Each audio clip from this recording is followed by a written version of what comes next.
Picture this. It's 1752, and somewhere in what we now call Arizona, a man is about to change the course of history with nothing more than a piece of wood and some animal sinew. But let me back up, because to understand what's about to happen, you need to understand just how desperate things had become. The Spanish Empire in 1752 was like a giant octopus stretched across the Americas, its tentacles reaching from Florida to California, from Mexico City to the Philippines. Spanish missions dotted the southwest, like scattered bones bleaching in the desert sun. These weren't just churches, mind you. They were fortified compounds, centers of colonial power designed to transform indigenous peoples into loyal Catholic subjects of the Spanish crown. And for the most part, this system worked. The Spanish had conquered the Aztec Empire with a few hundred men. They'd subdued the Inca. They'd carved out the largest empire in human history, but they hadn't counted on the Apache. Now, when I say Apache, I want you to forget everything Hollywood has taught you. These weren't the whooping, war-painted caricatures of old westerns. The Apache were sophisticated warriors who had been fighting for survival in some of the harshest terrain on Earth for centuries. They understood guerrilla warfare before Europeans had a word for it. They could survive for weeks in desert conditions that would kill a Spanish soldier in days, and they were about to become something that would make the Spanish Empire wake up in cold sweats. Our story begins with a hunter named Sinew-Backed. And yes, I know that's a mouthful, but stay with me because this man's name is about to echo through history. Sinew-Backed was Chiricahua Apache, part of a band that controlled some of the most rugged country you can imagine. The Chiricahua Mountains rise from the desert floor like the broken teeth of some ancient god, all vertical, stone and hidden canyons. This was Apache country, and it was here that Sinew-Backed found himself crouched behind a boulder, 3 days without food, watching turkey vultures circle overhead like patient death. His wooden bow, the kind his grandfather had carried, the kind that had served the Apache for generations, lay beside him in 2 pieces, splintered, useless. A simple wooden bow, maybe backed with a strip of hide if he was lucky, but essentially the same design that Stone Age hunters had been using for thousands of years. And here's the thing that's going to blow your mind. That broken bow was about to inspire the creation of a weapon so revolutionary, so perfectly adapted to Apache warfare, that it would help bring down the mightiest empire on Earth. Think about that for a moment. We're talking about a technology that would make Spanish armor useless, turn their military tactics into death traps, and fundamentally shift the balance of power across the entire Southwest. All because one starving hunter had a vision. That night, following what the Apache call a vision quest, induced by peyote and desperation in equal measure, Sinew-Backed began a journey that would take him to the sacred White Mountain.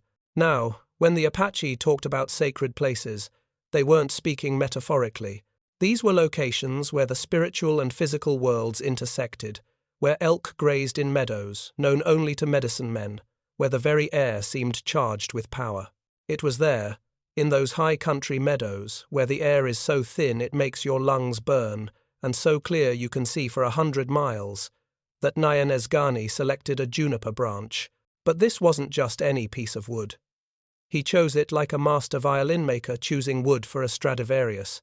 The grain had to run straight as falling rain, without knots or imperfections, seasoned by altitude and wind, and the slow passage of time. What happened next was going to take 4 moons, 4 full months of work that would combine ancient Apache knowledge, with an innovation so brilliant it makes you wonder why nobody had thought of it before. Well, actually, somebody had. The Mongols, thousands of miles away and centuries earlier, had developed similar techniques, but the Apache were about to perfect this technology in ways that would make even Genghis Khan's mounted archers envious. Sinew-Backed prepared sinew from a bull elk taken with prayer and ceremony. And here's where you need to understand something about Apache culture. Nothing was wasted, nothing was taken lightly, and nothing was done without proper respect for the spirits involved. His wife and daughters worked those tough elk tendons, pounding them, stretching them, working them, until they became supple as silk. This wasn't just craft work, this was a family effort, a community investment in what was about to become their salvation.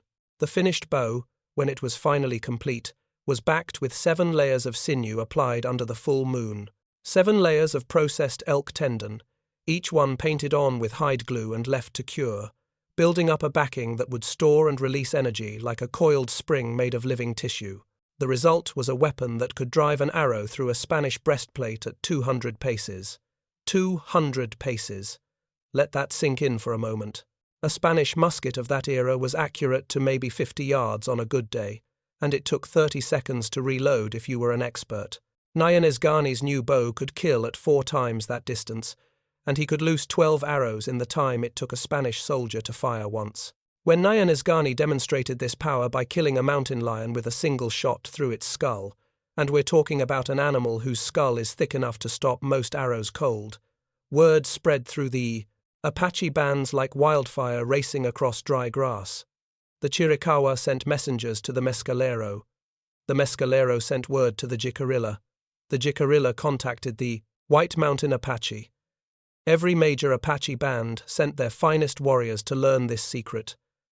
And here's where our story gets really interesting, because what started as one starving hunter's desperate innovation was about to become the technological foundation for the most effective guerrilla warfare campaign in North American history. An empire that had conquered most of the known world was about to learn what it meant to face an enemy that could kill silently from distances they couldn't even imagine, using weapons that never misfired, never ran out of powder, and worked just as well in driving rain as they did under the blazing desert sun. By 1780, the transformation was complete. Every Apache warrior carried death in a curved bow, and the Spanish Empire was bleeding from 1,000 cuts across the southwest. What had started as one man's desperate innovation had become a revolution in warfare that turned European military doctrine on its head.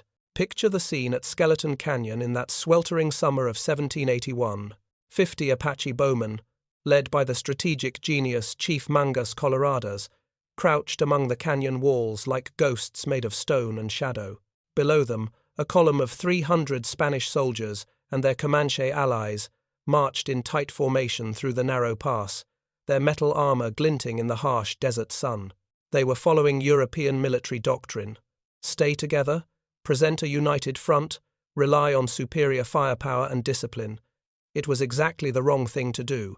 What happened next was a masterpiece of tactical warfare that would make Sun Tzu weep with admiration. The Apache didn't charge. They didn't whoop or shout or give any warning at all. They simply began picking off the Spanish column like eagles taking rabbits from a field. Silent arrows, traveling 3 times farther than musket balls, began falling among the Spanish ranks with deadly precision. Think about the physics here for a moment. A musket ball from that era weighed about an ounce and traveled at maybe 800 feet per second.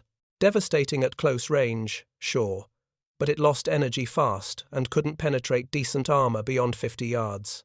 An Apache arrow, shot from a sinew-backed bow, weighed half as much but traveled at nearly 1,200 feet per second. More importantly, it maintained that velocity much longer and struck with a concentrated point that could punch through Spanish breastplates like they were made of tin foil. The Spanish tried to form defensive squares, but their tight formations just made better targets.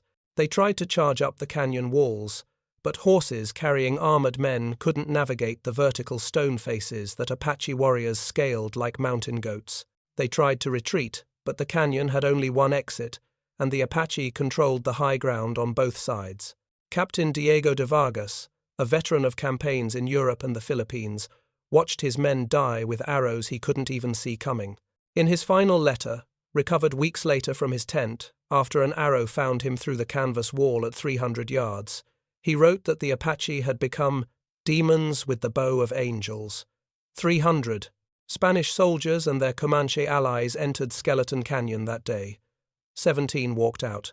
But the real genius of Apache warfare wasn't in these spectacular victories. It was in the systematic economic warfare that slowly strangled Spanish colonial ambitions. The Apache understood something that European military theorists wouldn't figure out for another century. You don't defeat an empire by conquering its armies. You defeat it by making it too expensive to maintain. Apache raiding parties, operating in coordinated bands of 20 to 30 warriors, began systematically destroying Spanish supply lines between Santa Fe and Mexico City. But this wasn't random destruction. This was surgical economic warfare conducted with the precision of a Swiss watchmaker. They targeted grain stores just before harvest, killing months of work with a few burning arrows. They killed draft animals but spared breeding stock, ensuring there would be future raids while crippling immediate transport capability. They extracted tribute from settlements in exchange for safe passage, creating a parallel tax system that competed directly with Spanish colonial authority. The Sinew-Backed bow made all of this possible because of one crucial advantage that Europeans couldn't match: reliability.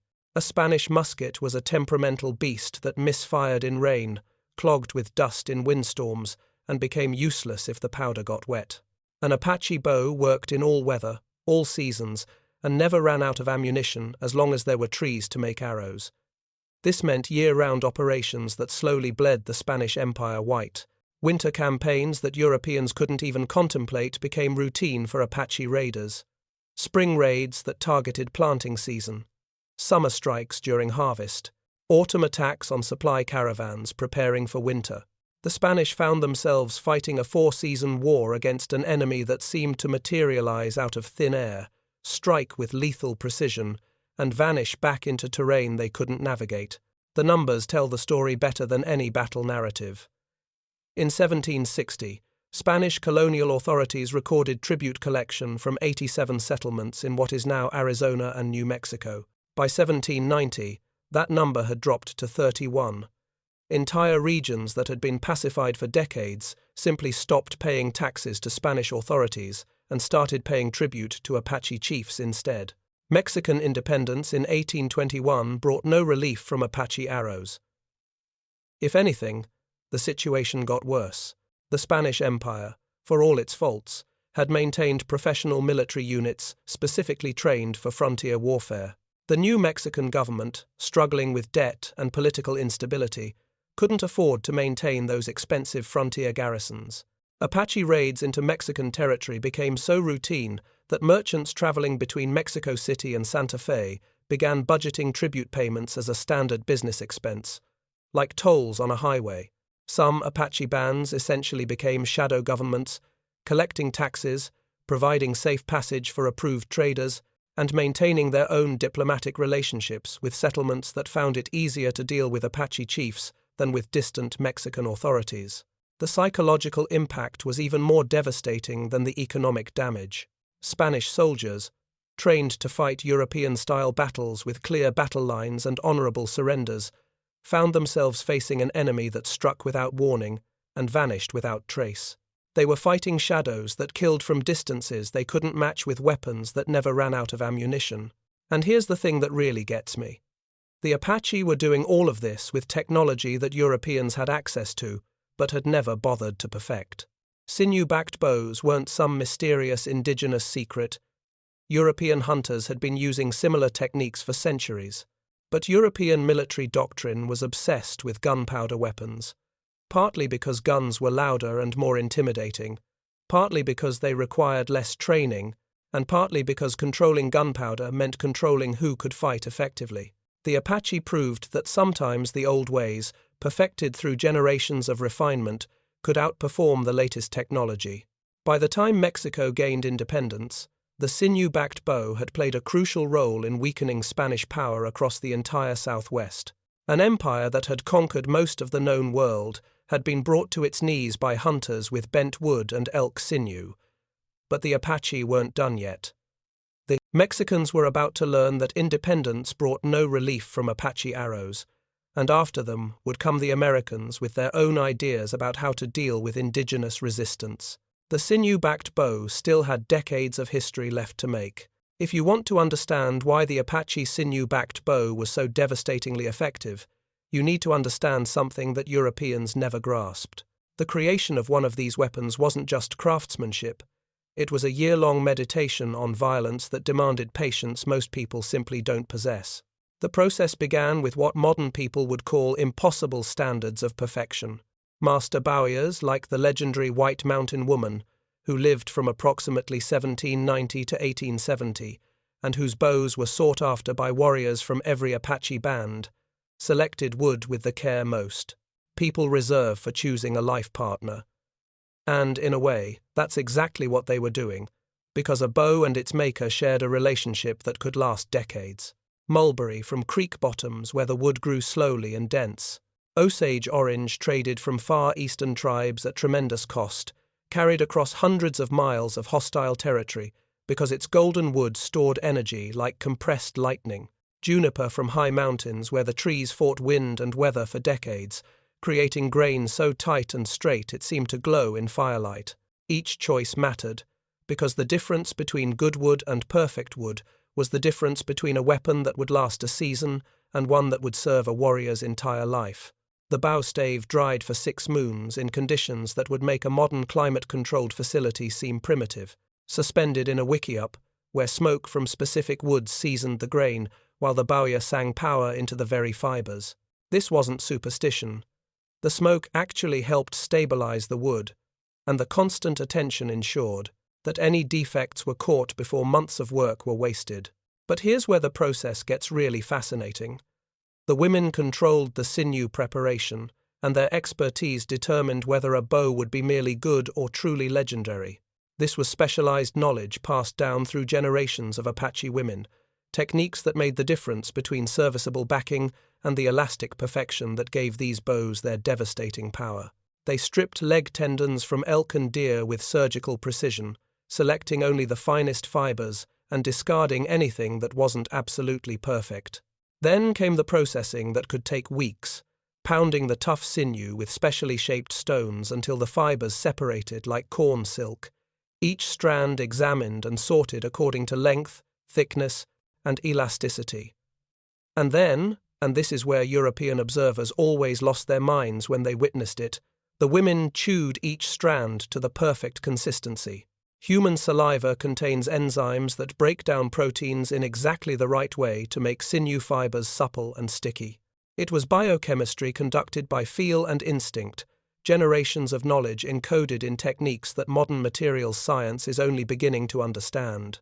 The backing process itself was a masterpiece of patience that would drive modern people insane. 7 to 12 layers of sinew, each one applied with hide glue boiled from hooves and painted on with brushes made from the women's own hair.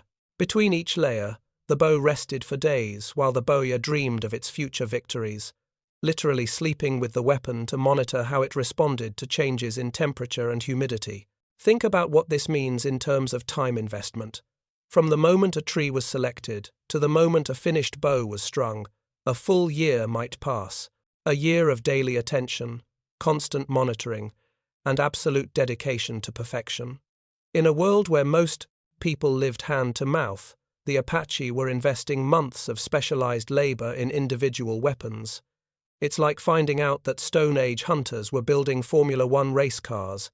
The cultural impact of this process went far beyond just making weapons. Young boys received miniature versions of these bows at age 5, learning to strike grasshoppers at 10 paces before they could properly walk. By age 8, they were hitting rabbits at 15 paces. By manhood, they could put an arrow through a silver dollar at 50 yards in a crosswind. This wasn't just target practice. This was creating a warrior culture where superhuman accuracy was considered normal. Marriage ceremonies included the groom presenting his finest bow to his bride's father, demonstrating not just his warrior prowess but his patience, craft skill, and understanding of the deeper mysteries that made these weapons possible. It was like a doctoral dissertation in applied physics, except the degree was measured in how many enemies you could kill at impossible distances. The bow dance, performed during the autumn gatherings when multiple bands came together to trade and arrange marriages, became a courtship ritual where unmarried women chose partners based on their bow's beauty and power. Young men spent months preparing for these ceremonies, decorating their weapons with intricate designs that told the story of their creation, their victories, and their spiritual power. This created a feedback loop that ensured the finest bowyers passed their skills to the next generation.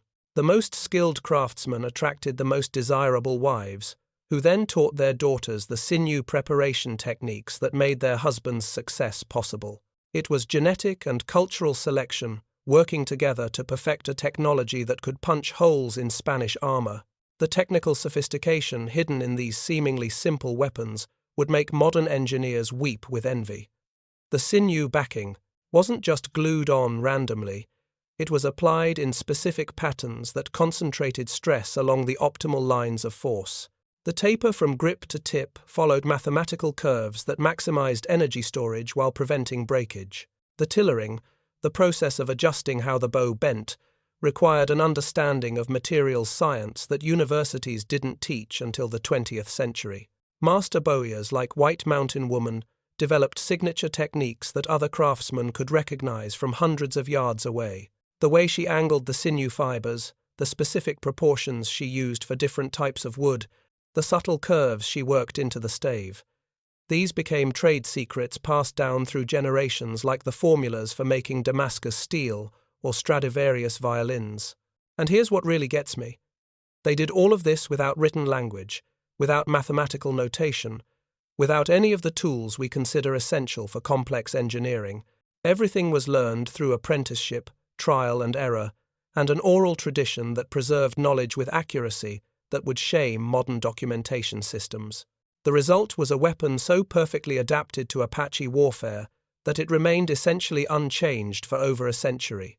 While Europeans were constantly modifying their firearms, searching for better powder mixtures and improved barrel designs, the Apache had achieved a level of perfection that couldn't be improved upon.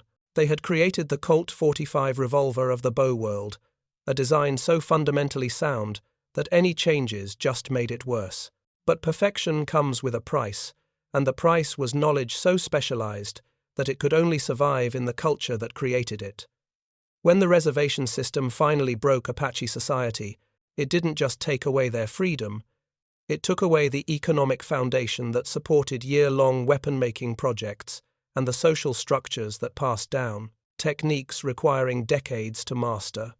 When the Americans arrived after 1846, they brought something the Spanish and Mexicans never had: repeating rifles and an industrial war machine that could replace losses faster than Apache arrows could create them. But for 40 more years, the sinew-backed bow held its own through adaptation, cunning, and the simple fact that sometimes older technology works better than newer technology. The thing about the American military approach was that it was fundamentally different from what the Apache had faced before. The Spanish fought for gold and glory, the Mexicans fought to maintain territorial control, but the Americans fought for something much more dangerous. They fought for land itself, and they had the population and industrial capacity to keep coming no matter how many soldiers the Apache killed. Geronimo himself understood this better than most historians give him credit for. The last great Apache war leader carried both a Winchester rifle and his grandfather's sinew-backed bow, using each where it excelled. The rifle for open battle where range and shock value mattered, the bow for silent killing, for those moments when ammunition ran low, and for the kind of precision work that only decades of training could provide. Think about the tactical genius of this approach. American soldiers expected to face an enemy armed with inferior weapons, maybe some old Spanish muskets, perhaps a few captured rifles, certainly nothing that could match their modern firearms. What they got instead was an enemy that could switch between 19th century firepower and Stone Age precision, depending on what the situation required. During the campaign of 1885, Apache scouts reported something that perfectly captures this deadly flexibility. A single warrior with a sinew-backed bow killed 17 soldiers over 3 months without revealing his position once. 17 confirmed kills, all silent, all at ranges that made return fire impossible. The Americans never even knew they were being hunted until their patrols started coming back short. The bow's advantages in certain situations were still overwhelming: in wet weather when powder got damp, in sandstorms that clogged rifle mechanisms, in situations where the distinctive crack of gunfire would bring down cavalry patrols. The sinew-backed bow remained the superior weapon. It never misfired, never ran out of ammunition, and in the hands of a master archer, it was more accurate than most rifles at ranges up to 100 yards. The final military use of these great bows came at Sibeque Creek in 1886, during what would be the last significant Apache resistance campaign. Geronimo's nephew, called only the tall one, in military records. The Apache were careful not to give their real names to American authorities, shot an arrow nearly 500 yards to sever a telegraph line that was coordinating military operations against his band. 500 yards. Let that number sink in for a moment. Modern compound bows, with all their high-tech materials and precision engineering, struggle to shoot accurately beyond 300 yards. This Apache warrior, using a weapon made of wood and elk sinew, cut army communications for 3 crucial days, with a shot that would challenge Olympic archers using equipment that costs thousands of dollars. But individual acts of technical brilliance couldn't change the fundamental mathematics of the situation. The Apache were fighting an enemy that could afford to lose 10 soldiers for every one they killed, and that enemy kept coming with better weapons, more men, and strategies specifically designed to counter Apache advantages. The reservation system accomplished what bullets could not. It broke the economic and social foundations that made sinew-backed bows possible. Without access to traditional hunting grounds, proper wood became scarce. Without the seasonal gatherings where young men learned from master bowyers, knowledge stopped being transmitted. Without the warrior culture that made bow-making a path to status and marriage prospects, young Apache men learned English and farming instead of the songs that gave power to bent wood. Master bowyers like Antonio Cazador, last of White Mountain Woman's apprentices, adapted by disguising their craft as tourist artifacts. The Indian bows they sold to traders and collectors looked decorative and primitive to white buyers, but hidden within those seemingly crude weapons was all the accumulated knowledge of generations. Cazador could make a tourist bow that would drive an arrow through a car door at 100 yards, but the buyers thought they were purchasing wall decorations. In the 1920s, anthropologist Saxton Pope managed to learn enough about Apache bow-making techniques to write that their weapons exceeded in cast and accuracy the finest English longbows. But Pope was seeing only the surface of the technology. The deep knowledge, the prayers that went into selecting wood, the moon phases that determined when sinew should be applied, the dreaming time that connected bow and maker, remained unwritten and largely unshared. The irony is heartbreaking when you really think about it. At the exact moment when American museums were scrambling to collect Apache artifacts as representatives of a vanishing culture, the Apache were still making weapons that outperformed anything in the U.S. Army arsenal for specific applications. But because these bows looked primitive to eyes trained to see metal and gunpowder as marks of sophistication, their true capabilities were dismissed as romantic exaggeration. Today, perhaps 30 traditional bowyers keep the ancient ways alive, scattered across reservations in Arizona and New Mexico. Masters like Silas Cochise of the White Mountain Apache and Maria Chato of the Mescalero teach select apprentices the techniques their grandparents learned from the last generation of warriors. Their bows, still backed with sinew, prepared according to methods that predate the arrival of Europeans, can drive an arrow through a car door at 100 yards. These modern keepers of the tradition face challenges their ancestors never imagined. Environmental regulations restrict access to the specific types of wood and sinew that make the best bows. Young people more interested in smartphones than traditional crafts. A world that sees their weapons as curiosities rather than marvels of engineering that took centuries to perfect. But here's what gives me hope. Every few years, someone rediscovers what the Apache knew all along. A modern archer trying to understand why medieval English longbows were so effective stumbles across descriptions of sinew backing. A materials engineer researching composite structures realizes that elk tendon has properties that carbon fiber can't match. A military historian studying guerrilla warfare tactics recognizes the sophistication of Apache strategy. The technology survives because it works. The knowledge survives because it's too valuable to lose completely. And somewhere in the mountains of Arizona, in workshops that look much the same as they did 2 centuries ago, patient hands are still laying sinew onto seasoned wood, still singing the old songs, still creating weapons that prove some thunder never dies. It just waits in bent wood and taut sinew for the day when the old songs return, and the world remembers that the newest technology isn't always the best technology. Sometimes perfection comes from understanding materials so completely, from working with them so intimately, that human skill transcends what machines can accomplish. The Apache Sinew-Backed bow represents something we've largely lost in our modern world: the patience to spend a year creating something perfect rather than a day creating something adequate.